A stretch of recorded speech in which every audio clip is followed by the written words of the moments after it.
அண்ணா பல்கலைக்கழக மாணவி பாலியல் வன்கொடுமை செய்யப்பட்ட வழக்கில் கைது செய்யப்பட்ட ஞானசேகரன் நீதிமன்றத்தில் ஆஜர்படுத்தப்பட்டுள்ளார். கூடுதல் தகவல்களை எமது செய்தியாளர் கதிரவன் வழங்க கேட்கலாம். கதிரவன், வணக்கம். விவரங்கள் என்ன? சென்னை அண்ணா பல்கலைக்கழக வளாகத்தில் வன்கொடுமை செய்யப்பட்ட சம்பவம் பெரும் பரபரப்பை ஏற்படுத்தியது. இந்த சம்பவம் தொடர்பாக கோட்டுப்புறத்தை சேர்ந்த பிரியாணி கடைக்காரரும் பல்வேறு குற்ற வழக்குகளில் தொடர்புடையவருமான ஞானசேகரன் என்பவர் கைது செய்யப்பட்டார்.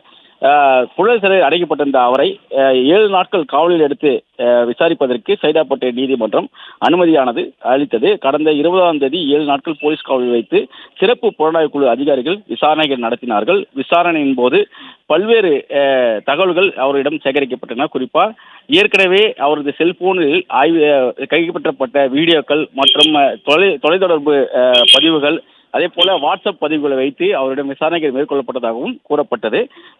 மேலும் அவர் 2 முறை அவருக்கு உடல்நிலை பாதிக்கப்பட்டு மருத்துவமனையிலும் அனுமதிக்கப்பட்டார். தொடர்ச்சியாக விசாரணை நடத்த போது மறுப்புலான பதில்களே கூறியதாகவும் கூறப்பட்ட நிலையில தற்போது 7 நாள் காவல் எடுத்து விசாரணை நடத்தி முடிவுற்ற நிலையில் சைதாப்பேட்டை நீதிமன்றத்தில் அவர் ஆஜர்படுத்தப்பட்டிருக்கிறார். 9வது மேஜிஸ்ட்ரேட் முன்னிலையில் ராஜசேகரனை இன்னும் சற்று நேரத்தில் காவல்துறையினர் ஆஜர்படுத்தப்பட இருக்கிறார்கள். குறிப்பா இந்த வழக்கு விவகாரத்தை பொறுத்தவரை யார் அந்த சார் என்ற ஒரு கேள்வி எதிர்க்கட்சிகளால் முன்வைக்கப்பட்டது. அது தொடர்பான விசாரணைக்காக தான் ஞானசேகரனை காவலில் எடுத்ததாகவும் கூறப்பட்டது.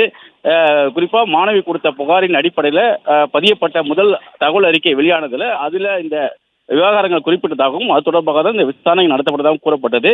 விசாரணை முடிவில் தற்போது ஞானசேகரன் நீதிமன்றத்தில் ஆஜர்படுத்தப்பட்டிருக்கிறார்.